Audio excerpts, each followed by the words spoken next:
how you got into banking from a performing arts Yeah. kind of dream, and then from banking to tech to something very almost antithetical to a lot, increasing human IRL connection. Hello, you've reached Taste, the podcast that sweetens up the blockchain and crypto-powered new internet, leaving a great taste in your mouth afterwards. This is Kelly, your host. I serve tasty conversations with seriously on-chain builders, innovators, and thought leaders every single week. This week I speak with Amelia, the creator of Soulmate. Soulmate is a place where authentic relationships are formed through serendipity, something that the world desperately needs. I loved chatting to Amelia about a whole range of topics, from human connection in a tech-driven world, her multi-faceted experiences, from performing arts to banking and eventually to tech. We also discuss the challenges of modern relationships, the concept of a soulmate, and of course, why the world needs more meaningful approaches to interactions, both online and offline. I really hope you enjoy, and above all, that you feel something from this episode, because I surely did. Bon appetit. Bonjour. Hola. I'm not sure what language to start my pods in because I don't know. I just have moments of wanting to be exotic. But Amelia, how are you? I am so excited to chat with you today. I'm excited too. Bonjour is fitting since I'm in Canada right now. And Love it. they're technically bilingual. And my dad's French Canadian, so that's perfect. That sounded very French. Do you speak fluent or? I speak Quebecois French, so it's very different from France French. Some of the French, it's either or. They either think it's really cute and sweet, or they really detest it and refuse to speak French with me. Wow. So I always try to ask politely when I go to France. I'm like, I really want to practice my French. Can we speak? Yeah, but my dad's French Canadian, so I really only speak with him. But yeah. Cool. So do most people speak French, when you go to the grocery store? No. No. So my parents are in Ontario, which is the province right next to Quebec. I think the closer you get to the Quebec border, people start speaking more and more French, but not really where we are. And then when you get to the West Coast, there's very few people who speak French. So yeah, he actually has two of his high school buddies visiting this weekend, which is nice. So I have two more people to speak French with, but I don't really get to practice that much. Do you like it? Do you like to practice, or what's the go with that? Are you is it kind of on your list, want to become more fluent in French, or not really? I mean, I think living in Europe, you're in growing up as a North American, you're definitely wow, I don't speak 5 languages. What's wrong with me? Yeah. Even in North America, speaking 2 languages is a really big deal. So yes, I'm always wanting to speak more French and trying to pick up more languages. Mm-hmm. I have to say though, I feel the way that they taught French, at least in my elementary school, was a little bit traumatizing. Really? So I definitely have a love-hate relationship with it. I mean, elementary schools don't really do custom teaching based off of children's needs. It's just a very set curriculum. Mm-hmm. And I'm not a big fan of rules, and I think it's really difficult. Yeah, when I took accounting, I was accounting, terrible, there's too many rules. And it kind of reminded me of French because, French, at least when you're growing up in elementary school, is, very regimented and rules-based. And I didn't grow to appreciate it until I was in university and I took French again. But I had an amazing teacher who was, kind of F the rules, let's just talk and I'll correct you along the way. So yeah, love-hate relationship. Definitely want to take up more languages. I am trying to learn Portuguese, but it's wow. Yeah. Portuguese is a very, it's a beautiful language, but I find it's very complex, right? Compared to something like Spanish. I know you mentioned you don't like rules, but, learning Spanish, the rules make sense. Like there are some rules that don't make sense, and then, you know, others that are like, okay, I can like, this is logical. But yeah, Portuguese, like Brazilian Portuguese or Portugal Portuguese? So this is an unpopular opinion. I actually love the Portuguese. Oh, Um, interesting. yeah, I don't get me wrong. I think Brazilian Portuguese is like beautiful. It sounds like a song. I think it's so funny how complex the Portuguese is. And they have this like term where they essentially like eat their words or eat their letters. But yeah, I don't know. I think it's like when you see someone do something that is like very hard, it just makes you want to like figure it out more a little bit. I don't Yeah, know. classic. Yeah, classic. So, Like humans are so weird. We're like, that looks hard and challenging. yeah. Let's put myself through this momentary pain so I Yeah. can prove to the world that I'm worth. Like, it's That I'm so worthy. ridiculous. It's true Yeah. though, and I think we do it. Well, I know why I do it. I think I do it because it's like that's where you're gonna get the most amount of growth. I have a good friend of mine who's always like big wave surfing, right? Like, why go for the small waves when you just go for the big ones? Don't do that. That's like super dangerous. But in life, like, why not go for the big waves? So, Right. Metaphorically. yeah, Like, metaphorically, like, don't swim out to Nazare or like Pipeline. That's a little dangerous. yeah. I do want to circle back because I feel like I didn't really intro you Oh, or yeah, of course. to anyone kind of listening. I discovered Amelia because she has created this awesome experience called Soulmates. And I think, you know, firstly, this, I saw it, I was like, this is so beautiful. I know you're, you know, from your background, you've been in banking, you've been working in tech for so long. And I think kind of the stigma with being in these sorts of industries or like such a fast pace, you know, life is that you kind of miss out on genuine like serendipitous connections, right? You miss out on like the real, you know, wow, that was so lucky, or wow, that's such a coincidence kind of moments in life. And I feel like Soulmates is just, it's like kind of leveraging what we have in terms of like the tech to make what was before tech happen or like kind of augment that, right? Yeah. Correct me if I'm wrong, but Yeah. yeah, I think this is going to be a very beautiful and like deep conversation. I'm very excited. So Yeah, I'm excited and thank you for those kind words. That's exactly it. And I think I'm old enough to like remember a time when we didn't have the level of technology that we currently have. And ultimately, it's just not going away, and that's okay. But there needs to be this like world where we live in where tech is fostering like better humanity and better human connection. And it exists to be able to facilitate that. We just need to change the way that the foundations are structured, which then poises starting a new company actually like a really good opportunity right now. So excited to talk a little bit more about Soulmates and where it came from, where I'm hoping it's going to go, and what we're working on right now. that's amazing.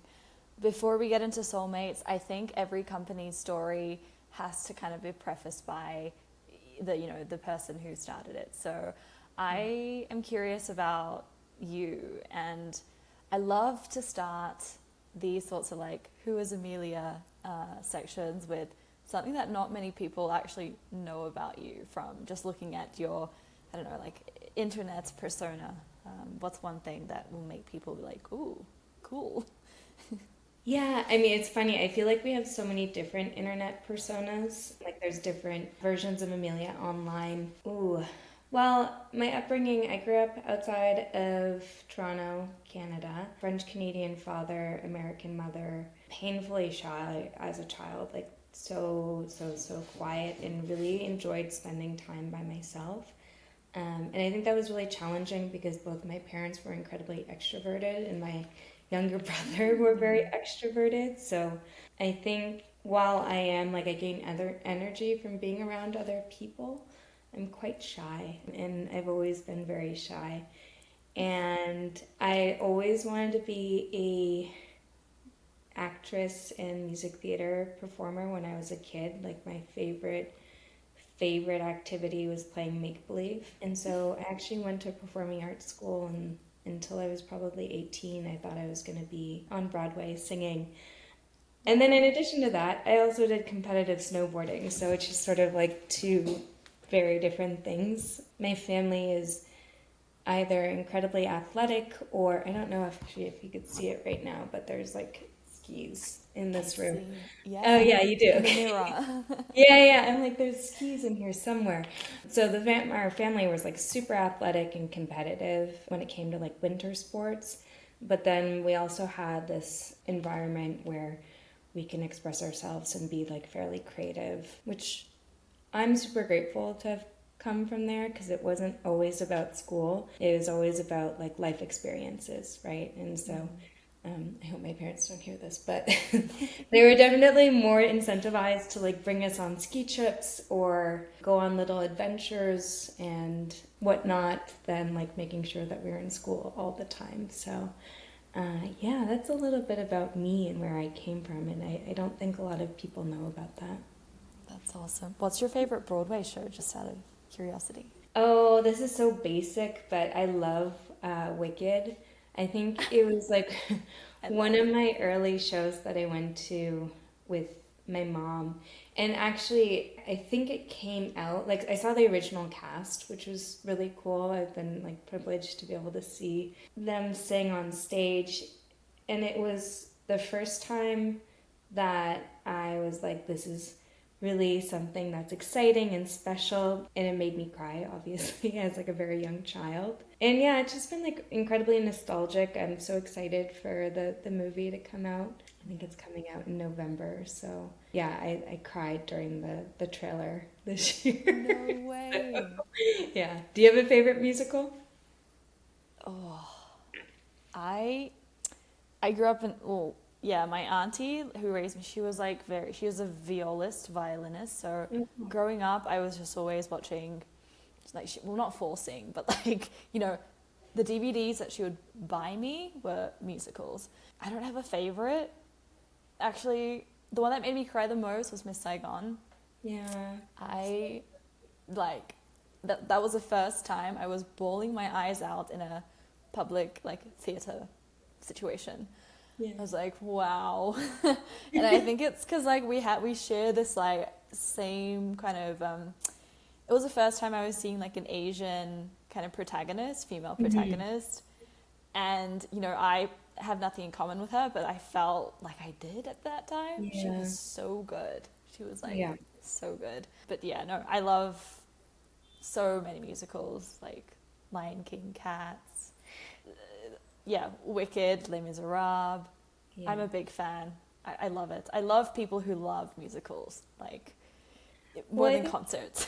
yeah, my music theater career or my upbringing doing music theater actually taught me a lot on like human coordination and like team building, which I think is really important, right? Like for you to bring together a production like that and even just like singing a song with someone requires a lot of work, requires a lot of like discipline and practice, and it's like one of the most special feelings that you can have when you're on stage, but then also to what you're saying, like taking in someone's talent and really experiencing that live, I think is one of the things that like makes us human, right? And makes us appreciate all the really incredible things that we could do. So yeah, I'm still a big supporter of the arts. Actually, one of my dear friends lives in LA, and she's a French horn player.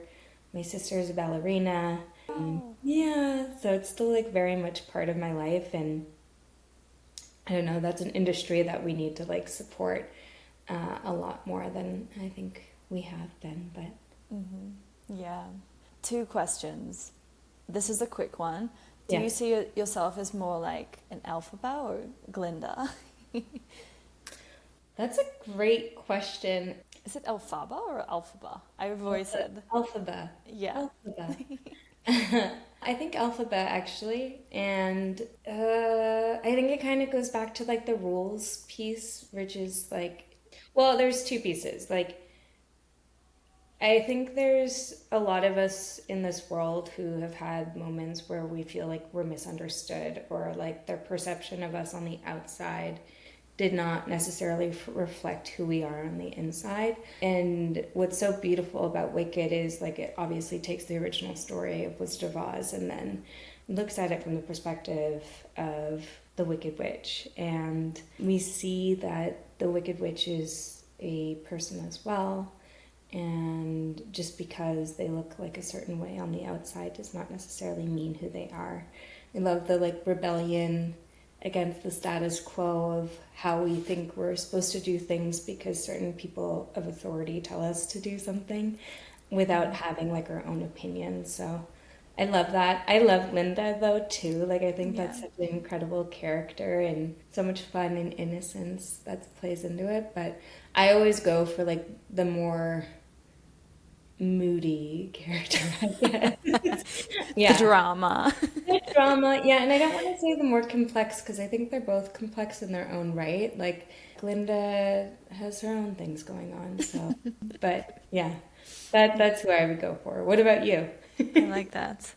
Yeah, definitely, definitely more elphaba, and I feel like most like girls in our industry would be an elphaba. I don't know why, but I'm stereotyping here, but it makes sense. I think she's a boss, and I just like, I really feel for her. Definitely is a boss. Like I think, but I think the dynamic between her and Glinda are so interesting, right? Like, are you familiar with like Jungian's archetypes? I've been very interested in Jungian theory. I haven't exactly mastered it enough to be able to like have a deep conversation, but please, I would love to hear what you have to say right now. Yeah, no, I don't. So it's not like a super deep into the philosophy, but they're like the archetypes are often used when you're doing like brand identity work for companies. And one of the archetypes that I think we see a lot in crypto right now is like the rebellion archetype and like going against the status quo. And I actually think it's been like really great for the early days, but there's a huge opportunity to start getting into some of these like other archetypes. So like the innocent is one, or like the everyday man. And so, and like I look at like Glinda and she's sort of like the innocent archetype, or there's this other one that's called the lover, which is definitely more associated with like romantic brands. But the reason why I'm saying that is because like sometime when you have this like perceived harshness, it's nice to pair it with something that's like a little bit easier to approach. So I kind of see both personalities in this space for sure. Like I actually see the men more giving like elphaba vibes and like a lot of women trying to be like, yes, status quo, affirmative, or like challenging the status quo and affirmative, but then also bringing in this like angle of relatability and whatnot. I love that. I have never heard of someone talk about kind of like what you see in the space, quote unquote, in terms of archetypes, and that's such an interesting framework or like a lens to view the world through. I'm gonna think about that after this conversation. Yeah, no, I mean, it's like I always want to have a conversation with like a group or like a round table with a group of folks in the industry and like again look at how we're being perceived as a whole from people externally. Like maybe we should all do a user research and like survey some people who aren't. And I mean, one of the cool things with Soulmates, it's like I have been targeting people who are outside of crypto, and so I do get like real time feedback of people being like, "Wait, what? Like, what are you guys doing?" Yeah. So yeah, I mean, it would be a cool exercise, maybe for like the people who are doing this podcast, for like us to do like a round table talking about like where's the gaps. Yeah. So. Are you going to be at, okay, little tangent, are you going to be at DevCon or you're going to be building? No, so the intention is to actually do a larger activation at DevCon. There's some like moving pieces that need to be put in place to make that possible. But that would be a great location to do it as well if you're going to be there. Are you going to be there? I will be there. I am trying to cook up like an IRL experience for the pod. Cool. I have never done anything like this before, so I'm like terrified, but I think it's a great opportunity to like do something different, you know, not just another 100%. side event, like a gathering of a sort. I'm not You very know, like, yeah, sorry, go ahead. okay, so I don't know. Do you ever watch like YouTube Hollywood Reporter actor roundtables? Have you seen those? No, I don't think so. Okay. Not a round table, no. I'm gonna send it to you, but essentially they bring in a bunch of actors who are like very well known and they talk about the industry actually. And I think that would be so cool to do. And they mix it up, but like a lot of the times it's like female actresses and male actors. And then they talk about their experience, right? And not only in like the roles that they play and how they approach the characters, but then also the industry. And it's just like such fascinating conversations. So I'll send it to you afterwards because like having something like that and I don't know, maybe if people would be open to like recording it, it would be pretty interesting. That's beautiful. Yeah. I can see that happening, and I mean, let's chat afterwards because Yes. I was like very stuck on agenda, you know, how can I make this different? I don't want it to be conference-y at all. So, you know, and I don't just want another like, hey, come for a DJ set and drinks. Yeah. Like Yeah. I can go to a club for that. Like I don't need to be around people that are working in the same industry as me for that. So yeah. But And the other thing is too is that I think I mean, like talk about meaningful connections. It's really difficult to have a meaningful connection if you're like surrounded by 50 plus people and you just don't really have time for a conversation and just sort of like the dynamics change. So like if you can create like a space that feels really intimate and comfortable and trusted, I think that's so much nicer to like formulate more meaningful connections and conversations where people like leave feeling good instead of drunk or like whatever we do at these parties. at these parties. Mm-hmm. Yeah, no, like the recent, you know, like on on your feed, have you seen the token stuff appearing? Yeah, I mean, you know what? I was talking to someone yesterday about it, and you know, I am all for like supporting sex workers. I think sorry, I'm talking about the strip club stuff. Yes, So same. yeah. I'm like, wait a second, you didn't see this. Yeah, no, I'm all for like people going to strip clubs, super fun. I've been there. I've gone to conferences where I'm like having a great time, but then I think it's just hard for people who are sitting at home trying to build and like trying to get people's attention and have a conversation about or like a potential partnership. And I know that there's people working at Token, but it's like how many more panels can we like listen to the same people talk about the same thing? And then it just kind of makes me question. I'm just like, well, you were only back for like a month. What exactly did you ship in a month?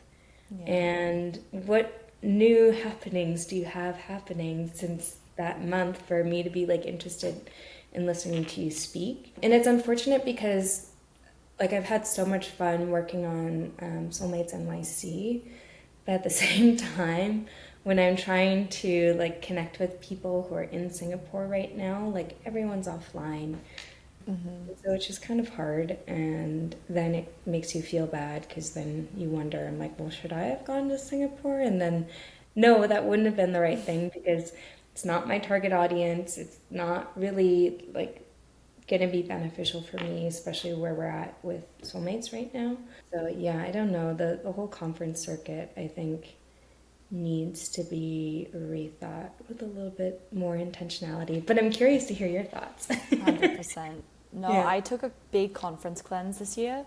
I I mean, I've only really worked in, I guess, crypto for like since 2021, but since I started, I did the whole thing, you know, I conference hopped, planned my travels around different conferences, and it was fun. But afterwards, you're kind of like, well, firstly, you have this like sense of, okay, maybe it's just me, but I felt a little empty. Like there was like a little like hole. I was like, why? I thought this was going to be filled by me attending this and like connecting with a bunch of people. Yeah. And two, I was so exhausted. Just, I'm like you, I can't, I'm very quiet. I don't talk too much when I'm in a big setting, or even like, you know, between me and a really close person, I'm usually more of a listener and like, I don't know, reply girl, you know, I'll try to like, feed kind of what they're trying to say. But yeah, conference cleanse this year, amazing. And it really like, I feel like it's prepared me for, I mean, I'm going to DEF CON, but I want to make it like super, you know, memorable and productive. So I think that helps. I think it kind of, you need to step away and put away the FOMO. Yeah. And like kind of reflect on what you really want to get out of these activations. I don't know if you agree, but yeah. No, I 100% agree. I wasn't going to go to ETCC this year, and then, I mean, the experiment for Soulmates at ETCC sort of happened like the week before. And I went with a very specific intention. Like I wanted to validate my assumptions for the like user design. And so that's why I went.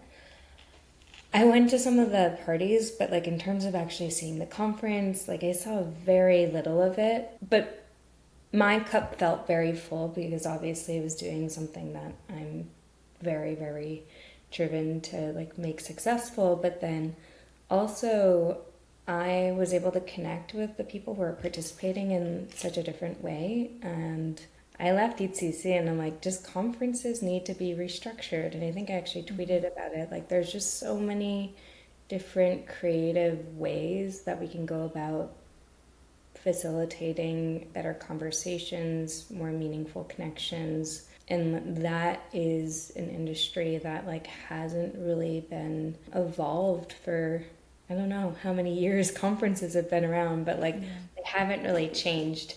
One thing that was like nice about my like work experience is I like worked at Salesforce, and Salesforce used to host, or they still do. They're actually hosting Dreamforce, I think, like this week-ish. And they were really good. Like they went out with a total bang, but I don't think they've really changed the format. And I do think even them being like one of the biggest conferences needs to sort of like rethink the way that they approach it. Yeah. And then I also went to like the All-In Summit, which was an interesting other sort of format for conferences, which I think was like genius actually. Interesting. How would you, there's so much to talk about, and I know that we've had a very, I love the way this conversation is flowing. Okay. I am super curious though, like firstly, how you got into banking from performing arts kind of dream, and then from banking to tech to something very almost antithetical to a lot, like, you know, increasing human IRL connection. How did this trajectory happen? Yeah, it's a really good question. So kind of going back to like what we were originally saying, like again, big wave surfer, like do the hardest thing kind of person. I took a year off after high school to pursue acting, and honestly, I was like, I don't know if I necessarily want to like struggle through life to focus on my passion. And it was a really hard realization, and that's why like when I look at my sister or like my friends who are still in the arts, I'm like, yeah, like you guys are super special human beings, and it just wasn't for me. And I wanted to make sure there was like a level of security in my life at the time. And so I was like, well, I guess I'll go into banking. Even though I hated math, I hated like anything like science related in high school, and I decided to go do finance.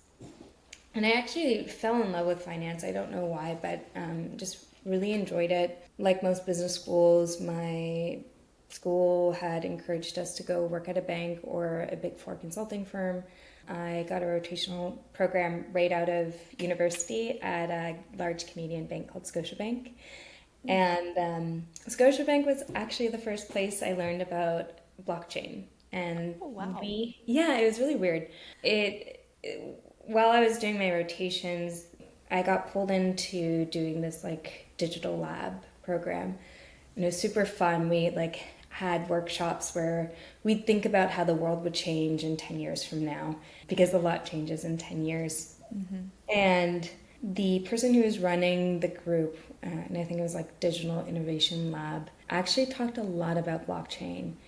And I remember I bought 4 books at the time, or probably like the only 4 books that really existed on crypto. And I was never interested in the financial application. I was always interested in like the actual infrastructure application. And yeah, but I didn't know like where the jobs were in crypto at the time. So yeah, instead of staying at the bank, I decided to go work for like tech companies. So first went to go work for Salesforce, started that career in sales, which was probably like one of the best places to learn how to be good in sales, because they're very process oriented. They have like a methodology, and yeah, I think like a very like underrated role in terms of like being able to manage a pipeline and like being revenue focused, which is what they taught you to be. Like you had a number that you had to hit every single month, and if you didn't hit it, then it's just like you'd have to figure out how to like manage your own little business.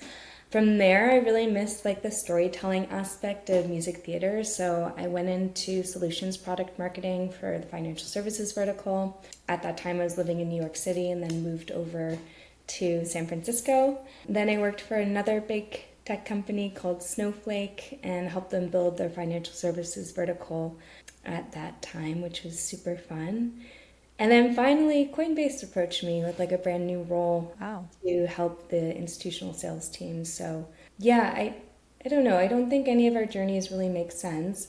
I knew after, I don't know. Well, sometimes they do. Like my dad's worked for the same company for the past 25 years, and like I couldn't explain how passionate and happy he is, but that's just kind of like his generation, or those people exist, not even just his generation. But yeah, so from there I knew I wanted to work for a smaller company. I joined a startup that was focused on data provenance in the R-Wave ecosystem, which was amazing. It was a super small team that we were able to grow.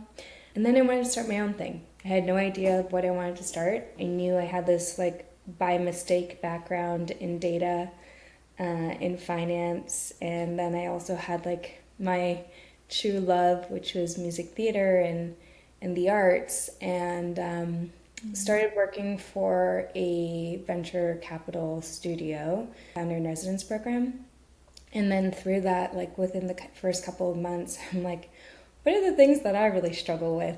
And yeah, human connection was one of them. And it was really frustrating for me to see the existing tech solutions that we had were really not built for us to be successful, because we know what the KPIs they're measured on is MAUs and not necessarily like how we're feeling or how we're connecting. So and I just saw there's this like huge opportunity for a crypto application. Didn't require the like economic piece of like having a token. And it doesn't mean that that won't exist in the future, but there's like an immediate need from a user experience standpoint that we can address better than what currently exists in like our Web 2 world. So that's a long tangent, but like I think the like string that kind of pulls you all along, right, is like growing up being quiet and observant, but then also like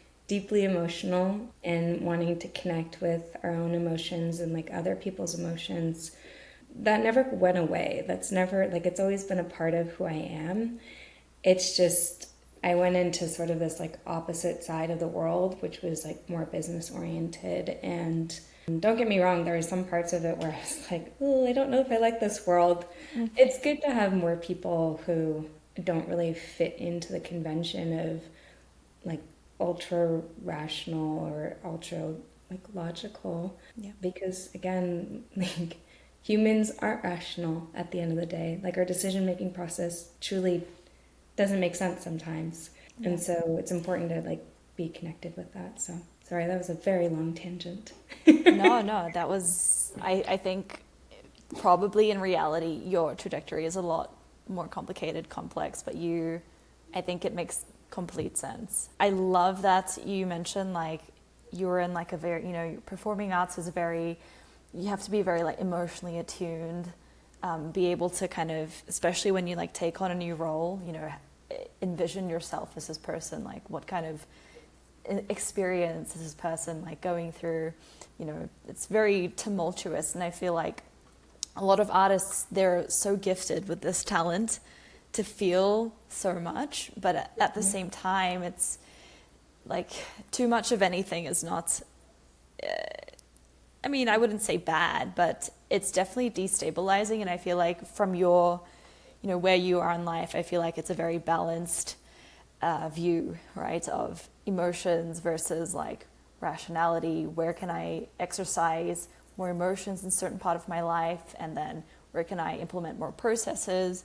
I feel like it's a hard thing to balance, but when you can, like, gosh, you are equipped with such a great set of tools to navigate life. And yeah, I've been having this thought a lot recently, like in my life. So this conversation is very relevant. It makes me very excited. Yeah, I'm really curious about how you thought about kind of starting Soulmates from this. You mentioned like, oh, this is something I struggle with, human connection.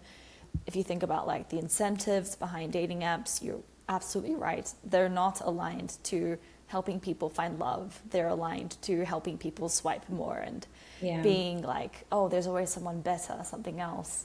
Like, when was the moment you're like, okay, I'm going to do it? Like, I'm going to fix this. Like, Yeah, I'm not gonna say it was like an overnight thing. I've been kind of slow at doing it and trying to be intentional. And honestly, maybe it's a little bit of like imposter syndrome around truly trying to become a founder or like an entrepreneur, because I've had like my own sort of like challenges and like personal work around like believing in myself to be an entrepreneur. Both my parents are entrepreneurs as well, so yeah, I think it's been like a little bit of a slow journey because it's been stuck in my head for so long and sort of an obsession. Where did the obsession come from? So I think myself, I was feeling like fairly lonely. I have a lot of really wonderful friends, but like having grown up in Canada and living in Lisbon, I'm not close to like my best friends in the face of the planet. And then being in a foreign country, even though there's a lot of folks who are sort of from everywhere, I think at the time I was just like really struggling to find people who are like me. And although like, again, love a good party, really enjoy it, I just wasn't finding my people. And I would go on dating apps, I would go on social apps, and I'm just like, wait a second, these are like meant to help us connect with people. And just like thinking through my experience, like specifically at Salesforce and Snowflake, just knowing that there exists so much valuable information about us online that we can't tap into was like super frustrating for me. And I mean, there's this, we talk about it all the time in crypto, like being your own owner over your data, but like we haven't been able to accomplish that because we don't have the applications that are like tied into data, because Instagram and all these companies aren't going to want to allow that. And so, yeah, I just think that I was really narrowed in on like, we can't be more connected than ever online and still be the most lonely that we've ever been. There's been some like massive stats that have come out recently, and just sort of like people aren't getting married, people aren't having children, People aren't getting together, and that's really important for society on like a macro level, and it's important for individuals on an individual level. So yeah, actually started doing a bunch of research, right? And I'm like, okay, how do we fix this problem? Because I truly believe that it like wasn't going to be in the form of another dating app. I think it had to be something that was going to be like incrementally better from a user experience standpoint in order to get everybody to move over from dating apps. We've often seen in our space that like we create replicas of existing social apps or existing dating apps, but then add in like crypto from like an economic standpoint. And the reality is that that scares the shit out of people. Sorry, I don't know if I'm allowed to swear, but that scares the shit out of people who aren't in crypto. No one's interested in that. So I spent a bunch of time of like rethinking the experience and like how do humans connect. And so there's sort of like 4 views of the world that I typically share with people. One being like we don't need any more apps. So we don't need to spend any more time online. We have spent enough time online. Like on average in North America, we spend an hour a day on like dating apps alone. It's too much. We don't need to do that. The existing representation of ourselves on like dating apps is like fairly superficial. So a like photo of me and then like a couple of preferences isn't going to help me find like a good match. Those are like all superficial inputs, so therefore the outputs are going to be superficial. Overall, our primary life like lives online, so like we spend way more time online than we do in person with people. And then experiences haven't really changed. It's been like 11 years, I think, since the first dating app came out, and the like user experience hasn't changed. So in designing Soulmates, it's been really about like, okay, how do you strip away the entire experience so that like you're giving people time back, you're matching them with better matches, you're helping them get a better understanding of themselves because you're actually consolidating. I call it like your unconscious version of Kelly, because there's all this information that exists about you on the internet, but you have like no way to tap into it. And then the fun part of like serendipitously connecting you with somebody in person. So quite simply, Soulmates takes all the unstructured data that like currently exists about you, make sure that it's secure and private and owned by you, and then serendipitously connects you with the right person at the right place at the right time. So yeah. Wow. Also another tangent. I'm sorry. No, this is so beautiful. How do you like... Wait, so if there's no app, there's no swipey swipe, there's no inputting different preferences. Like, how does this work? I'm trying to understand from... Like if I knew nothing about you, I knew nothing about crypto or whatever, I'm coming in, I see an ad or like something called Soulmates. It's telling me I will get better matches, I won't have to waste time, I'm going to meet someone who's like super aligned with me and like my unconscious version from all of my internet activity. What am I meant to expect here? Yeah, so none of the like major tech user experience has been built out. The main thing that's been built out is like the matching algorithm. And so there is something you need to fill out, but it's like a fun something. So if you ever remember like BuzzFeed quizzes where it'd be like, what smoothie are you? Or like, which 90s character are you? And so right now we have this intake form, which is meant to get some compatibility indicators on like what are your preferences as a human and like who you are from a personality standpoint. We also ask people if they're comfortable to provide their public address for the wallet to look at any on-chain activity. And then longer term, we're going to be connecting in with user permissions to like Web 2 sources. So again, we'd need consent. We're not doing anything with the data except for making sure that it's all consolidated under like your user identity.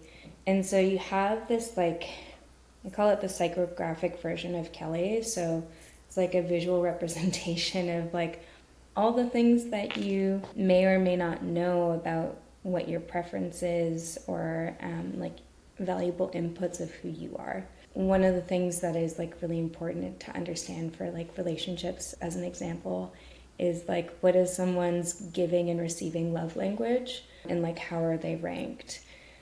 And a lot of people don't know the answer for that question, actually. And so even being able to like show that back and be like, hey Kelly, did you know that your like love language for receiving is words of affirmation, but you're actually more likely to give quality time. And so yeah, you basically do this onboarding, takes you to this like psychographic version of who Kelly is.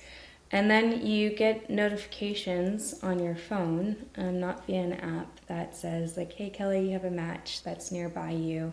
There's no profiles, just hints on who that match might be. And we're using bracelets, not this bracelet, but we're using bracelets to help people find their matches in the area. So say you were in a cafe, there happened to be someone who's consented to like wanting to match with someone at that time, and you guys are a match.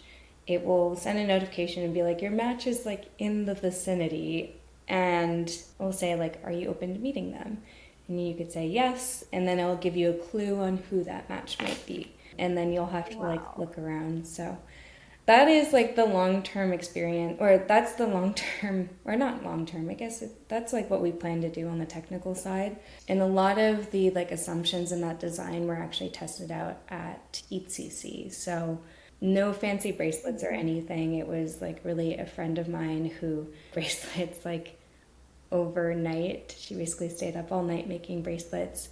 But all of the bracelets have like different indicators based off of color of like what your intentions are too.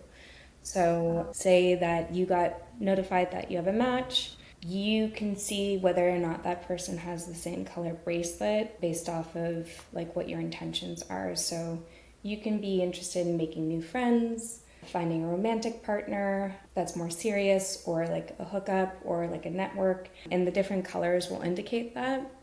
But you only know the colors that you have. So if there's a color, say like that person has a green bracelet, you're not going to know what that green bracelet means because you don't have it and it doesn't really matter to you. Does that make sense? Mm-hmm. Yeah. That sounds amazing. I really want to know this version of myself. Is there like when you fill out the intake form, do you get your results straight away, or do you kind of like on your end compile everything, process, and then and then do it? Yeah, so right now, no, you don't get to see everything, but the goal is to take everybody who's participated and then tie it to an identity that they own. So that's the intention actually for DevCon, right? So DevCon, we want to have like the identity piece fully set up so that I can see all of the different pieces that sort of like defines who Kelly is. You can see it, not me. So I would not be able to see it because that's your owned identity. If you wanted to show it to someone else, you then would be able to. So the intention for DevCon is, yes, to have that up and running. But right now, no, it's just been privately managed by me. Love it. Count me in. I love this. Yeah. Big question. Do you think there is, in the romantic sense, such a thing as a soulmate? That's a great question. So I think my definition of soulmates is a little bit different than like the traditional one. So with soulmates, I always say that it's not necessarily like the love of your life who you're going to be together forever just from a romantic standpoint. A soulmate can be a best friend. I think you saw the post of like my mom's my soulmate. And so to answer your original question, like, yes, I do think there is a soulmate out there. I also think there's multiple soulmates. I don't think we just have one in this lifetime. We have a lot, and they come in different forms. So, yeah, I don't know. What about you? Do you think we have soulmates? You can say no, by the way. I would like to think so. Think similarly. I think there are multiple, and they come you know, some in and out of your life for different reasons. Like without these people, even like the past experiences, right? Like I've had multiple people where I was like, wow, like this person changed my life. That experience may have been very painful, like at the time, but I have never once been like, wow, I wish I had never met this person, because it's, I do think they were a soulmate still. I love to think about life that way, because then it's just better. Yeah, I mean, again, like if we think about ourselves as humans, right? Like we're not rational, we're not perfect, and we're meant to evolve over time. And I mean, part of the reason why dating apps are so difficult is because it like creates all these expectations on like you're supposed to meet somebody who is supposed to be like your romantic partner. But the reality is like that's not how relationships form. Sometimes you fall in love with the like most unexpected person, but it's when you remove all those expectations and just focus on connection instead, that's when these like the relationship on how you want to define it actually like blossoms, I guess, without being like too cheesy. And so I don't know, I think soulmates are like a big part of who we are as humans and like how we evolve, and it doesn't need to be so black and white, which we tend to do a lot when it comes to like relationships. And I'm like, why do we need to put like confines of boxes around things? It's and I know why people like boxes. Yeah, I mean, we're all about certainty. People like to know. That's why I think there's some, you know, the phrase like curiosity killed the cat. Even like going back to, wait, this is a tangent, but like professionally in marketing, you do things that foster curiosity, or like hit people, you know, that like FOMO spots, like, oh man, I wish, like I want to be in, I want this. It's always like want to know specifically. So I like lost my train of thought, but humans. And I don't think it's bad. Like we love putting things in boxes because it makes life a little bit easier. But and again, like not should, but I think the other thing is like oftentimes we think we want something, especially when it comes to relationships, when we actually really need something else.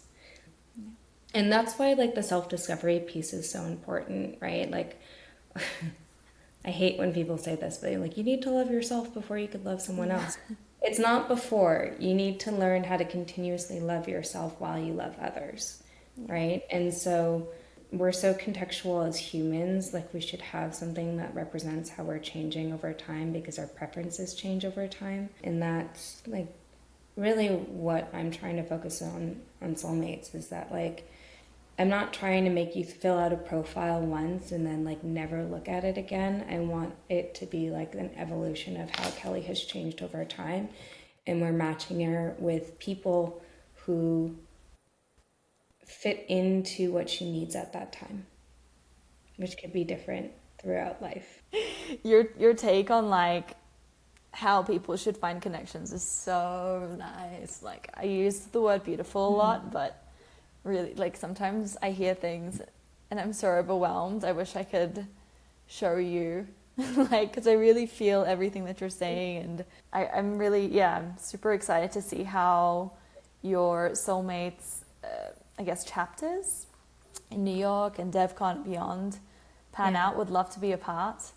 I think this is something that I personally like align a lot with. I've always been like, you know, I've been traveling full time for 3 years, and the connection aspect, I think firstly, confession, I think I actually like chose this life because I was so scared of connection. Something about being in one place, it's like mentally I'm thinking, oh gosh, like I have to connect with people now. I have to build these, I have to build with people, and there's no exit, right? And so this lifestyle kind of allows me to be like, I guess, like commitment issues, whatever, like really lean into that, and it's almost an excuse. But now I'm at the point where I'm like going way back to what we were discussing before. Like I want to get married. I want to start a family. I want to be able to like have deeper, longer connections. Yeah. And I don't know where this is coming from, but it's just all of a sudden, like last year, it's kind of been like the thorn in my side, right? How do I make this happen? Because I really think this is going to make, I mean, I'm already happy, but I think it'll lead to a very fulfilling life. And, you know, we always wonder like why we're here. And I think this is the answer. Like, I really believe it is. Yeah. No, thank you for sharing that. I mean, man, commitment issues, I've been there. Like, I didn't live in one place for like such a long time. And so when I bought my house, I was like, well, like this is the biggest thing I've ever committed to. And again, I think it's really hard being in our space and like feeling that you can commit to something because we're constantly moving sometimes. Not only like physically, but just like the space in general is just like moving too rapidly. And I think the ability to commit to something is like really special and difficult in this world today. And so I totally hear you. And I mean, that's like just so exciting for you and like beautiful because then like you have a good understanding of what you're looking for. And I'm certain that someone else is also looking for the same thing and that can match you where you are. So I'm excited. But yeah, commitment's hard. I actually just picked up this book today. It's called Platonic. I love it. And like it's always so weird to me that we like don't incorporate more science and like human behavior into, I mean, we do in our apps, but just like not necessarily in the best way. Right. We usually use like gambling tactics, but no, I don't think that's necessarily true for everything. But there's like so much opportunity when it comes to like building tech with human behavior and science built into it so that it can do a better job at like making our lives more meaningful, right? Like, I think I said this quote in like one of my Substack posts. It's like our online interactions should facilitate more meaning and beauty in our life, in our real lives. And it's just so possible to do that. So yeah, I hope that you can participate in Soulmates and DEF CON. My dad's home, so he's like peeping through the window. Yeah. Again, I told you, I'm like, he's like, what are you doing? What are you doing there? It's Saturday. I love that. Who are you talking to? Yeah. Amazing. Yeah, no, we'll chat after this. I will give you back to your parents because I'm sure they're very curious. You can tell them everything. Yeah, we're just talking about life. But Amelia, thank you so much for this last hour. It's been like almost cathartic. Good. Great. Healing and yeah, can't wait to see how everything goes. I hope people listening to this will sincerely consider everything we've talked about and perhaps even, I guess, apply to take part in Soulmates New York or DEF CON or beyond. So, lastly, where can people find you, what you're thinking, and just stay updated on all things Amelia and Soulmates? Yeah, so I'm Amelia _Guertin on Twitter. Soulmates is on Instagram, TikTok, and X. It'll be in my bio for my Twitter, or I can share it with you, Kelly, whatever is easiest. But in terms of signing up, so Soulmates NYC is going to be happening at the beginning of October. It's a little bit different because we're actually doing a like reality TV show version of it. It's not like Love Island. I always have to give that context. I'm like, it's not going to be like a weird like dating thing because it's not a dating app and it's like not leaning into that type. So that's going to be live from October 1st to the 5th. And then, yeah, planning on doing a large activation in DevCon. I'll be sharing details on that. And then if you're interested in just signing up because you're not going to be at DevCon, sign up. The plan is for it not to be only conference based.